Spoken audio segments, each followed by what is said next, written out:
Welcome to Pixar Parenting, the podcast where we explore how to raise kids in a world full of screens using science and curiosity. Today we're diving into video games, not just as entertainment, but as powerful tools for learning, growth, and connection.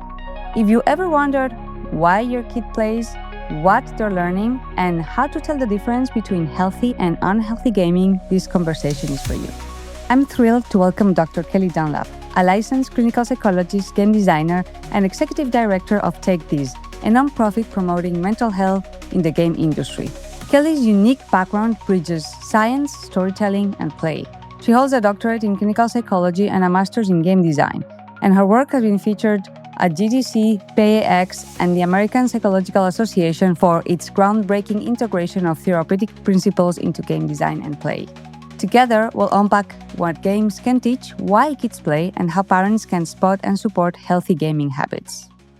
Thank you so much, Kelli, for being here. This is a one-time opportunity for me because I'm a big fan of video games and mental health, and I read a lot of research, and I've read you've researched a lot, and you being a psychologist in the intersection with game design, that's so unique and so niche. So can you tell us how you got there? Like, what made you go into the field?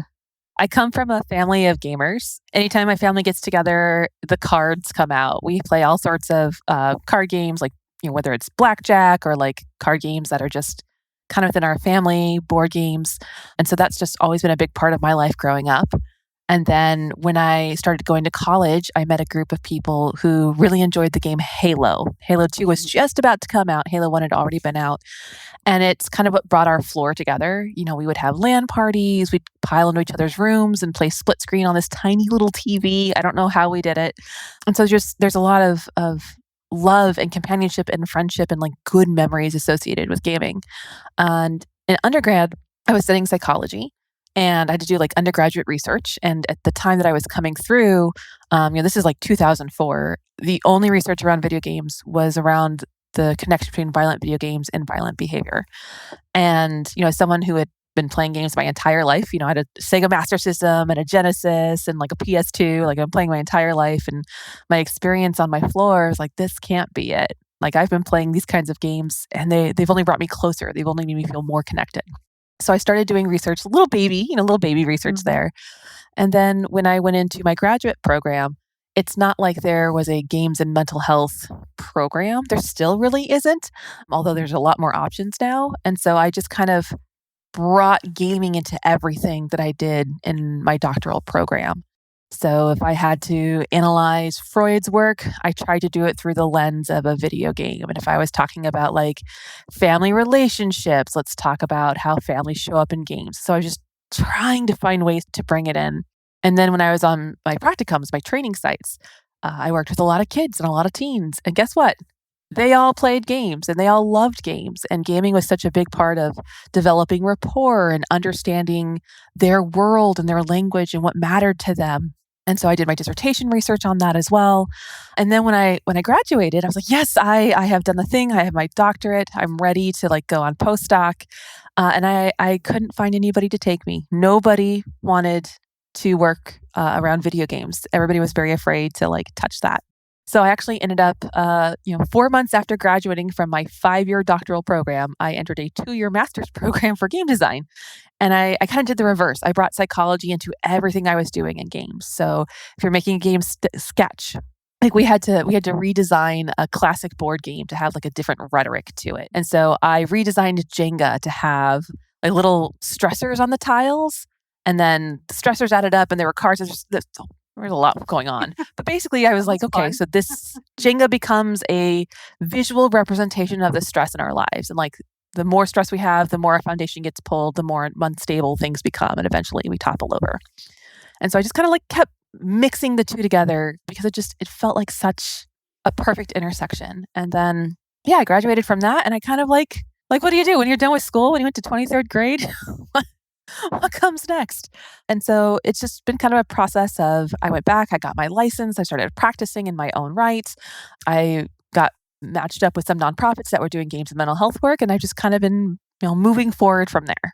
Fascinating. Like that's such a non-typical path, right? Yeah. It's very, very scribble lines is how to get from A to B. It's just kind of all over the place and seeing where the path takes you. But yeah, absolutely. And yeah, I know you're an expert on the topic and it is fascinating. So why do we play, right? What, based on the research you've done, like why it's fun. Okay. But I'm sure there's more to it, right? So what is it? So first, I don't think you can ever overvalue the importance of fun. Like fun is baked into our DNA. Being able to be playful and irreverent and frivolous and silly is deeply tied into our ability to be resilient, into our ability to like get through hard times through play. I always like to take it back, 10,000 years ago, when we were transitioning from a more nomadic species to a more agrarian species. One of the very first things we did was make giant stone tablets of games. So there's a large stone that has divots carved out that's just like Mancala. So like as soon as we stopped moving, we built games to play in place. And obviously in nomadic times there were still games. There were like knuckle bones and things like that we've always played. Like if you think about naming the stars in our constellations, that's inherently playful. We're taking stars in the sky and we're making stories around them and we're crafting tales and morals and we're just playing with the universe, literally. And so it's baked into who we are, and it's so important to our health and well-being. It's also a way to learn. There's a really wonderful quote around how play is the language of children, and that's how they learn about their place in the world, what they can do, what they can't do, how to get better. They learn social norms. Like there's just play is so essential to who we are as a species. And I think games are one of the things that really differentiates us, because most species play, like dogs and cats play, obviously. But we have taken play and like elevated it to this form of games where we've put in rules and structures, and we've put in unnecessary obstacles that make the play more challenging, and therefore we can push ourselves further and try new things and experiment in a way that is safe. Like the consequences for failing in a game are so minimal compared to, say, the consequences of failing at like your job or in school. I hear that it's a way to explore with a safety net, like with no risk. And to explore, I'm thinking about parents listening to you, watching their kids play, and they're wondering, and I'm talking about non-player parents, right? So Sure. the parents that are players, they understand. But those who don't understand, what is it that my kid is getting out of this game? What are they doing? What is happening in their brains? Yeah, so obviously it depends on the age of the kid and the activity that they're engaging in. But literally right before I hopped on this call, my littlest is home today sick. So he wanted to play dinosaur scavenger hunt. So I have, like a scavenger hunt sheet, and I have paper dinosaurs that I've cut out, and I go through the house and I tape them to walls and the floor and the ceiling and stuff. And we walk around with our clipboard and we find all the dinosaurs. And so just even in that moment, like he's being observant, he's being persistent. He's, actively looking for something. He's able to regulate his attention. This kid loves dinosaurs, and like he knows the difference between a Kentrosaurus and a Stegosaurus. And last night on Jeopardy, there was the picture of a dinosaur, and I'm like, that's an Archaeopteryx. And it was. And so like I'm learning too. Like I didn't know the difference between a Brachiosaurus and a Diplodocus, and I do now because it's very important to my child. And so he's learning about these really important life skills, persistence and observation and looking and like working, asking for help when he needs it, these really important skills. And I'm getting a better dinosaur vocabulary along the way. And then, of course, if they're playing digital games, if they're playing with friends, they're learning social skills, they're learning norms, they're learning how to, say nice words and what to do if they feel unsafe. They're navigating these social spaces that they're going to have to navigate as they get older. And my oldest plays Minecraft, so there's visual spatial rotation and, the ability to take a 3D object in your brain and like swap it around and figure out where it goes, and planning, organization, like 'cause to build a house, you have to have some kind of plan for it, and learning the way that systems work. Well, if I make a bed, then this happens. And if that happens, then this happens. And if that happens, then this happens. Like they're learning causality and back and forth. And I mean, even in like a shooter game, so Fortnite, for example, they often get dismissed as being, well, you can't learn anything from that. Games teach us. Whether or not it's what you want your kid to learn is a different story, but all games teach. And so when I'm playing Fortnite, I'm in it because I like to hang out with my friends. I like the coordination. I like the teamwork aspect. I like the strategy and the thinking and the complex problem solving that comes from those kinds of games where you have to make those really fast decisions in the moment to move towards victory. So all games teach, right? Yes. I love that perspective. So for parents listening, could you give examples of games and like what you just did, but like more examples of what games can teach what? Like for instance, I'm thinking about role-playing games, strategy games. Yeah. So, I've talked mostly about like, digital games. Tabletop games are great. Like D&D style or tabletop role playing games can be really great for kids because they get to explore identity. They get to problem solve. There's obviously a very strong social component to it. We had a really interesting thing happen where we were doing like a D&D type game with my son. Like it wasn't D&D. It was a much simpler system. Mhm. And he was creating his character, and we're like, okay, well, your character has to have a flaw. They have to have something that they're not good at, so that they have something to work towards.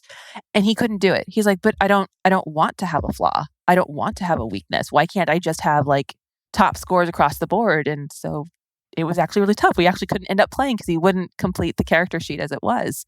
And so we really had to stop and talk about how, some of the most interesting things happen when we struggle. Some of the most interesting things happen when we roll that nat one and we fail epically. Like sometimes funny things happen, the most creative things can happen.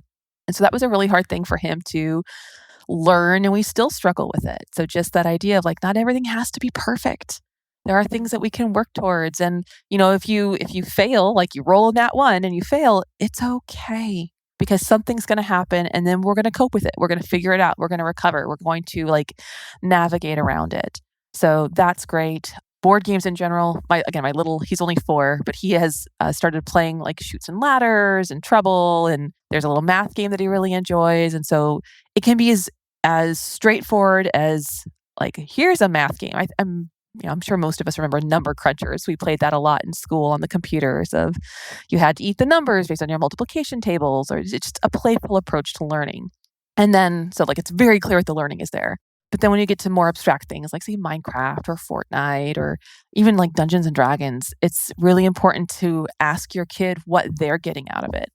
Because I can tell you all day that, hey, Fortnite is great for communication, collaboration, and strategy. And it is. But everybody plays a game for a different reason. And so someone who plays Fortnite might like the graphics. They might like the art style. They might like the skins and the different ways that you can like present yourself. They can be full of identity exploration because you can literally try on like different bodies and different outfits and different hairs and different styles. Some people may play it with their friends. Some people may want to play solo. Some people play in creative because they want to, or in build mode because they want that added part of building because they find that enjoyable. So I guess that's what I usually tell parents is I can tell you about the games and what's kind of inherently in there. But in terms of what your kid is taking away from that game, you really have to ask them. What if you ask and they're not aware of what they're getting from the game? Yeah, so that's really challenging based on the age of the kiddo. If I ask, so my 9-year-old, my poor kid, he gets a lot of spotlights in my talks because when he was younger, I asked him like, "Hey, kiddo, why do you play games?" "Oh, because they're fun." And to be fair, that's the answer pretty much everybody gives, regardless of age. But then if you ask them more, well, what about it makes it fun? What do you enjoy about it? What's your favorite thing about it? Then you tend to get to like what actually is going on. And so at 9, he can verbalize that pretty well. My 4-year-old, he points to his Minecraft realm and goes, doggies and parrots and birds. And he's got basically like a massive farm. And he just likes the animals. And that's so appropriate for his age. You have built a barn for your animals, which to me is like, that's compassion. You understand factually that animals need shelter and you have built one for them. And it's a hot mess. There's no organization going on there, but it's fun. And he's getting to build things however he wants. And so like as a parent, I can observe that happening. And then if you have older teens, the older kids get, the less they want to tell you about what's going on. But yeah, oftentimes if you ask somebody about the game they're playing, gamers tend to really like sharing about their games and what they like about it. Your best way forward is to not assume you know why they're playing or what they're getting out of it, but just to ask them, and in an age-appropriate way. That's the challenge, right? To assess if you like the answer or not, and whether you like it or not, to move on with the conversation, right? Because you don't want to block, you don't want to judge, you don't want to be judgmental. With my daughters, not the first thought, but like I tend to give my opinion on it. Okay. And my opinion, maybe, it's judgmental sometimes. So I have to refrain myself so that I don't block the communication channel, right? It can be tough. The other day, my 4-year-old came up to me and like dead eye, just dead serious, looked me in the eye and said, "Mommy, I died." And like, I had this visceral reaction of, "Excuse me, what?" And he was in Minecraft and like he got eaten by a creeper and it was not a big deal, but like, it's really weird to hear those kinds of words coming out of the mouth of your 4-year-old. And so like just being mindful of that. And I have found that curiosity is really the best way to lead before I open my mouth and say something, is to be curious about it. Now, obviously there are exceptions. So for example, my kiddo, my oldest, he's just turned 9. And prior to being 9, we let him play Fortnite, but only the user-generated content that was labeled as E. So like, and by default, there's no guns in those. They're like more exploration, jumping, platforming type of experiences. And so we talked to him about that. I was like, "Hey, this is what we feel like is appropriate for you. And when you just turned 9, so now we'll open it up to, the stuff that's rated T. And the reason it's rated T is because it has guns, but we're not allowing, like, you can't talk with anybody who's not on your friends list." Like we've had very in-depth conversations about like safety in online spaces and, how to pick a good gamer tag, how to pick good passwords, like just kind of tech hygiene. It's so important to keep the kiddos safe, because if you do see your kid in a safe place, like if I walked in and my child was playing an inappropriate game, maybe he was playing like, let's see here, he's 9, so like Doom, it's an M-rated game. That would be inappropriate for him. Doom's a great game. No hate on Doom, but not appropriate for a 9-year-old.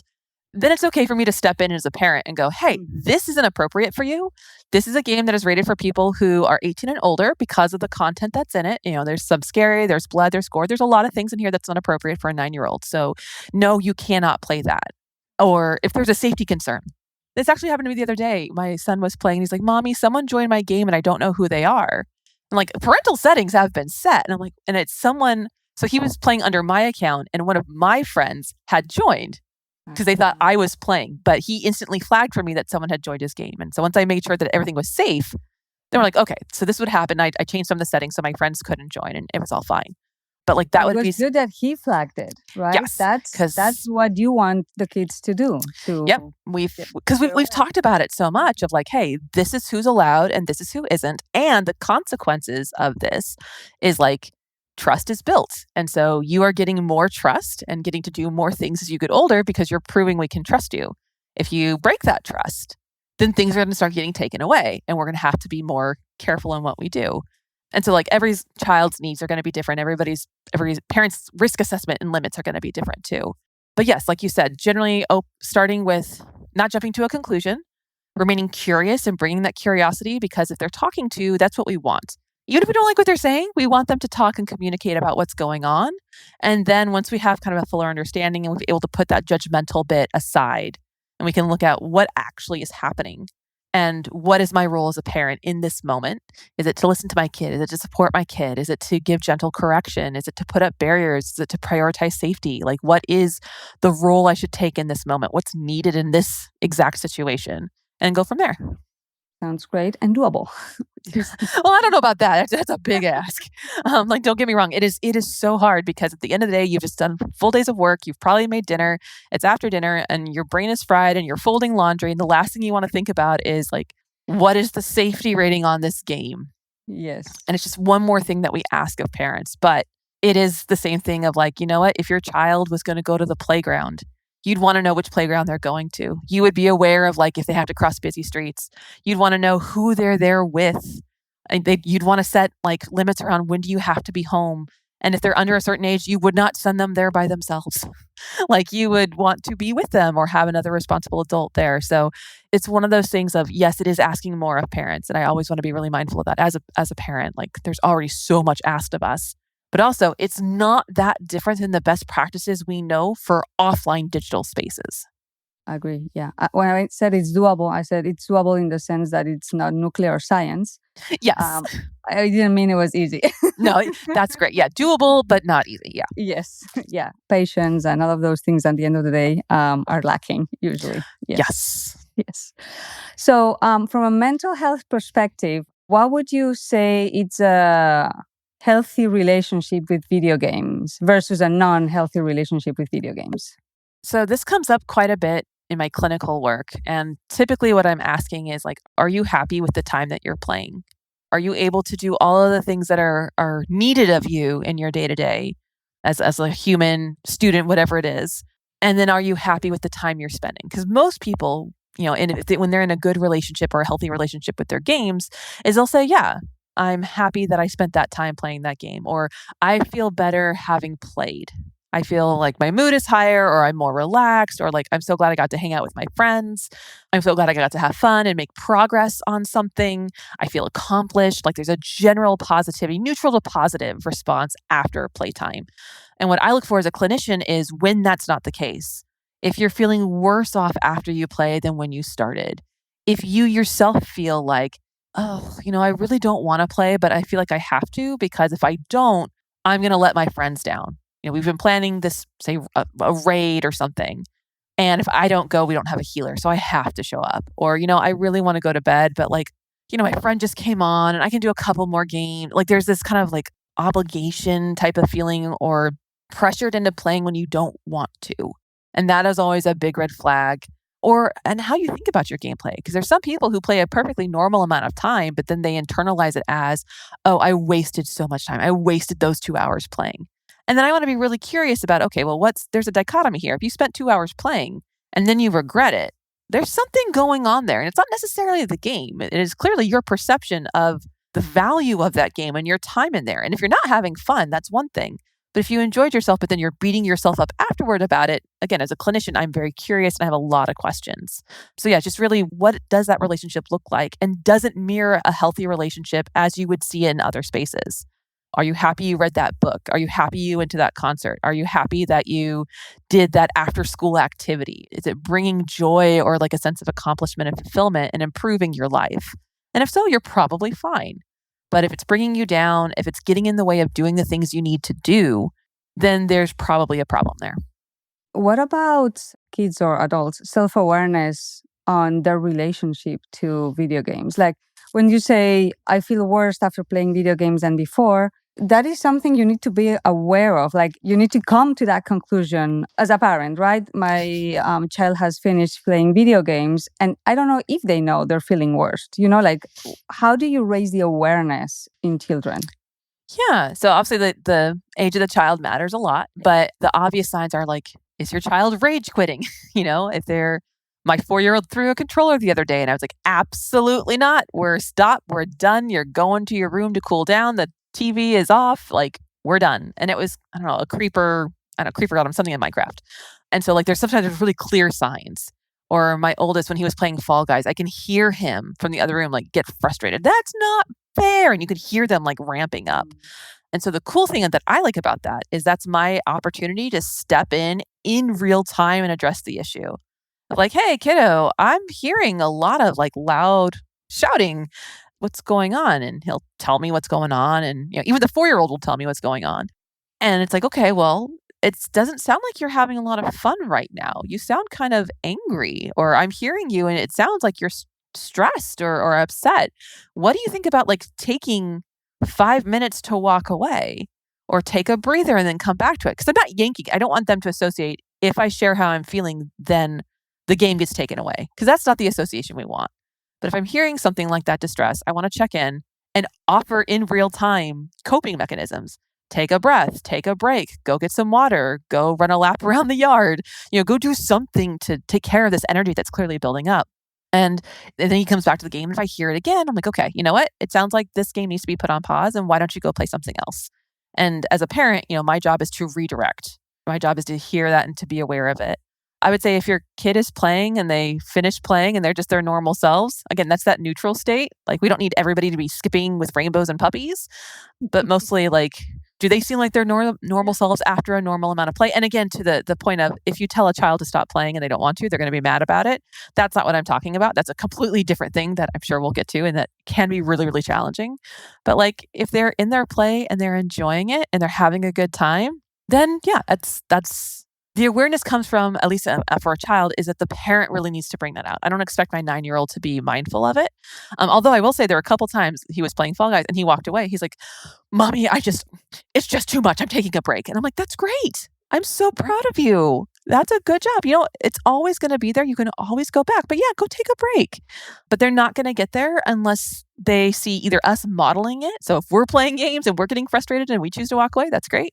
Or planting the seed in their head, like giving them the options on the table, because when they're younger, they don't, either they don't know those options or their brain can't quite executive function itself into finding them. So basically, we need to teach them self-regulation, which is another teaching that games provide, right? Yeah, and a lot of adults could benefit from too. It is really hard, though, when you're in the game and to be aware that you're angry and you need to calm down.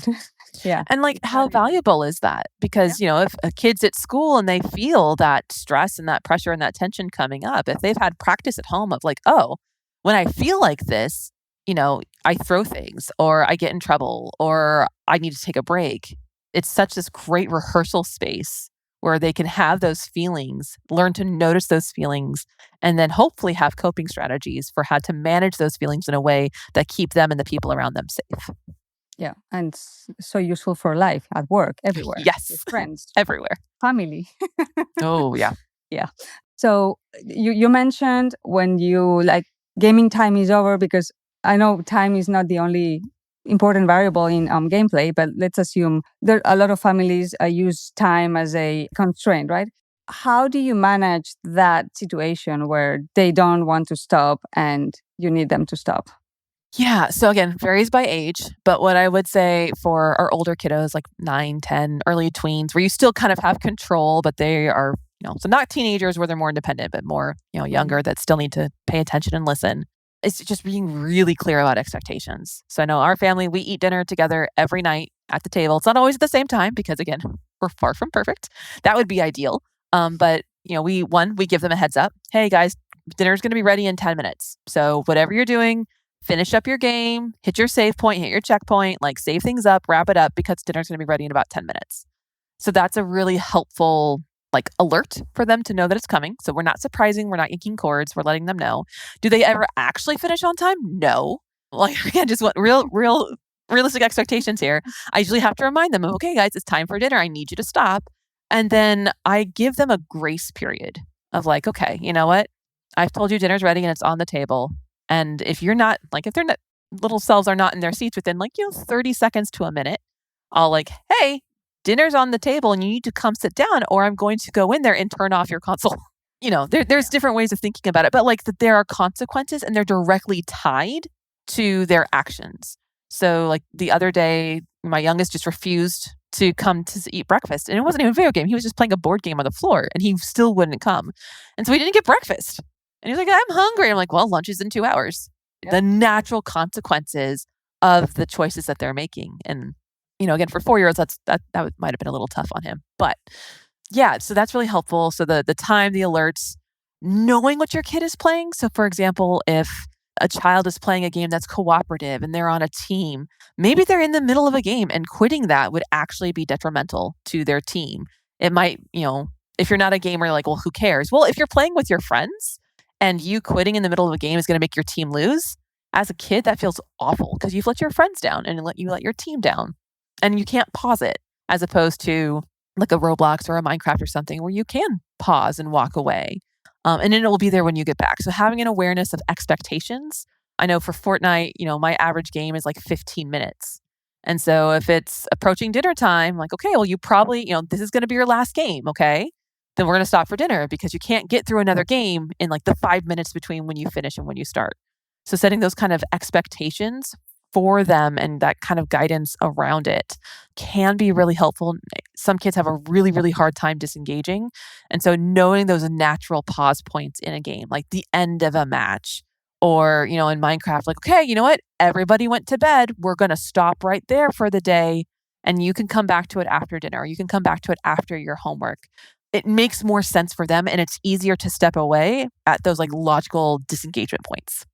And in your experience, So my daughters are 6 and 8, so I don't have teenagers at home. But if we start early, setting up that mindset, like, are you happy? Are you not happy playing the game? The timing. You have to be mindful of, what you're going to play and when's dinner.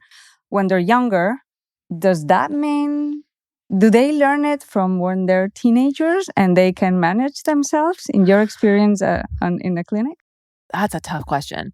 I mean, in general, just like in psychology in general, what we start teaching young tends to carry through life. And I know when I've talked with parents about, well, how soon can I let them have an iPad, to use, and how early can I let them play video games? And what I always like to remind parents is, like, technology is not going away. Our kids use computers. My kids have laptops that they have at school that they use every day. Tablets are everywhere. Gaming is everywhere. This idea that if you prevent your child from accessing it, you're doing them a favor. Like, being very mindful, when they get older, they're going to have access to these things. And either one, they're going to have no experience regulating themselves around it whatsoever, because they've never learned, they've never had a chance to practice. And they're just going to go off and, without any skills or information or background in it. And so being mindful of that, and it can actually put them at a disadvantage. Kids that are aware of what's going around them in terms of technology are going to have better safety understandings. They're going to have better social awareness of these things. They're going to have better skills. Like, I mean, can you imagine if you didn't let a child type until they were 16?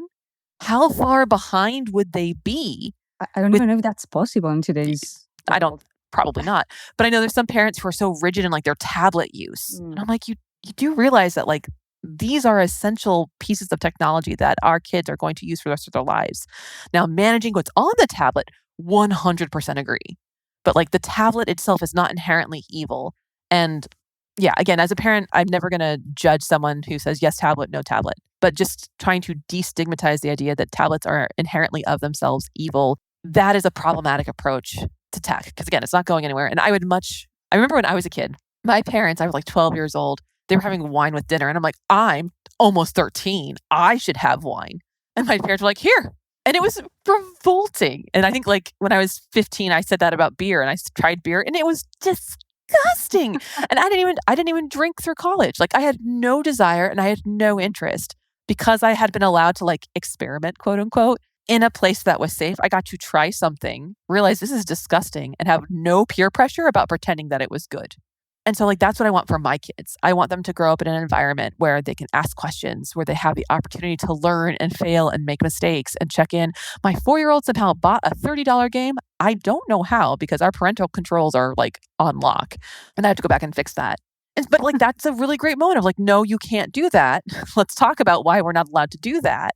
And so I think seeing it as opportunities for teaching skills versus this is a point of challenge and obstruction in our day-to-day life. Like, that mental shift, I think, is so important for parents. We're not going to get it right every time. I still yell at my kids, like, I said dinner was ready. Get your butts in. Like, definitely not perfect, but I try. I really do genuinely try to walk what I talk. It's a learning opportunity and not something to avoid until they're 30. Self-regulation is one of the key skills to teach. Self-regulation and critical thinking, probably in older Oh, absolutely. I do see that what you just mentioned, like growing with it and teaching them all those skills along the way, may have an impact then when they're teenagers. Maybe they're more ready to face them than if you haven't done it before. The way I always try to think about it is, at some point, they won't want my opinion anymore. They won't want my feedback. They will have to go off and make their own decisions. And my goal as a parent is to equip them as much as I possibly can to make good decisions. Are they always going to be good? No, because teenagers are literally missing the front part of their brain. Like, neurologically, of course, you're not going to make good decisions all the time. But I would never want there to be a situation that I could have prepared my child for, and I chose not to, because it's a game and it doesn't matter and it's not important. Like, if my kid is coming up against, I mean, it's wild. In school, they're talking about phishing. My kiddo came home with, like, a report card talking about how they talked about, like, online safety and cyberbullying and beware of phishing and, like, all of that stuff coming up too. And some of my parent peers were like, well, that's silly. Why do they need to know about that? I'm like, absolutely, they should know about that. Online safety is so important. important, and it's so inextricably tied to the games that we play and like our tech use, whatever it is. Like it all comes together in that way. So yeah, again, every kid is going to be different. Every outcome, I can't, if your kid makes bad decisions as a teenager, it's not necessarily your fault as a parent. Like there's enough blame going on in the world about parents. But yeah, that idea of like, you know what? I'd rather you lose your stuff playing Fall Guys and have an absolute meltdown and throw a controller and give me this moment to talk with you about frustration tolerance and emotion regulation and recognizing your own body's cues and what to do when you get so upset that you want to scream and throw things. I'm so thankful for those opportunities for when he's 9. He's been 8 and 9. I'm sure this will happen again when he's 10 and even 11. Because in my brain, I'm like, okay, this is practice.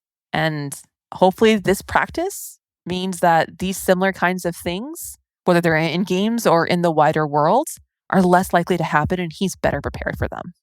I love that perspective. Again, aspirational. Taking pictures. There's basic digital literacy concepts that, of course, I'm passing on, but it's not. Not the whole gaming and yeah. I come to this from I've literally played video games since forever. I have a degree in game design. I have a doctorate in psychology, and even I find this hard. I have so much empathy and compassion for parents who are trying to navigate this when this is not a world that they grew up in and not a world that they're familiar with. Like this has been my life. I've been a geek my entire life. And, adding that into parenting, it's still really, really hard. And so that's why with parents, I always try to frame it as, this is just another aspect of parenting and you're doing the best you can. That's really all anyone can ask. And no one is perfect. But there are strategies we can do to try and maybe make some of the bumps a little bit smoother and maybe reframe challenges as like opportunities for learning, given the time if we have the time and the spoons and the capacity to do those things, like even just once in a while can go so far in helping our kids feel seen and heard and validated and that they have the skills to learn and grow and do better. What brings you hope in mental health and video games? Where is it going? Like the whole video game industry or? There's a whole new class of clinicians, like our Gen Z clinicians that are coming up who have never known a life without technology, without video games.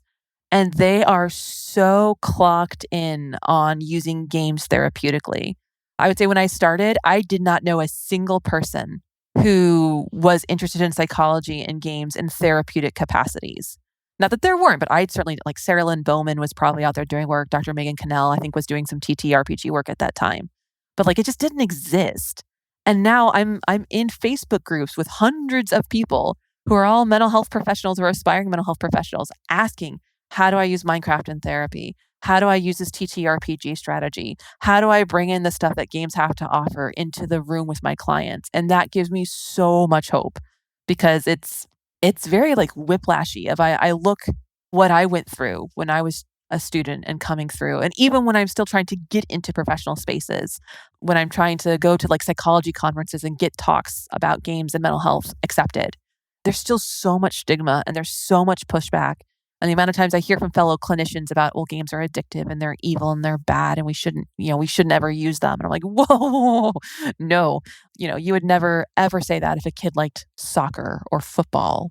If a kid had an interest, you would bring that into the therapy room with you. You would value that type of insight and connection with them. And I see that really changing. I see the old guard starting to accept. The gen behind me, again, have never known anything else and have lived the importance of digital games in their lives.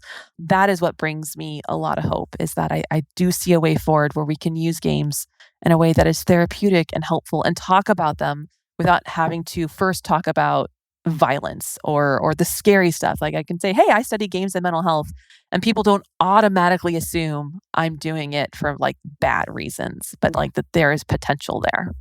I love that. And I 100% agree, right? Video games are an experience that shape your brain. So we could use it to actually do great things. They're so powerful. Yeah, I'm so passionate about that topic. Yes. Let's not jump into there. And well, you've mentioned a lot of practical tips for parents. What are the top 3 advice that you would give parents? Curiosity. leading with curiosity every time. And that's just good life advice in general too. Like if you feel stuff coming up on yourself, within yourself, whether it's wanting to be dismissive or if you're getting angry or if you're confused, like anything that's coming up, be curious about where that's coming from and see whether if it actually is the game and the kid or if there's some of your own stuff coming up. Just lead with curiosity and don't jump to conclusions. 2, always remind yourself that screens are not the enemy. No one got addicted to school when we were online for COVID. It's not the fact that there's a screen. It really comes down to the content, like what is on the screen.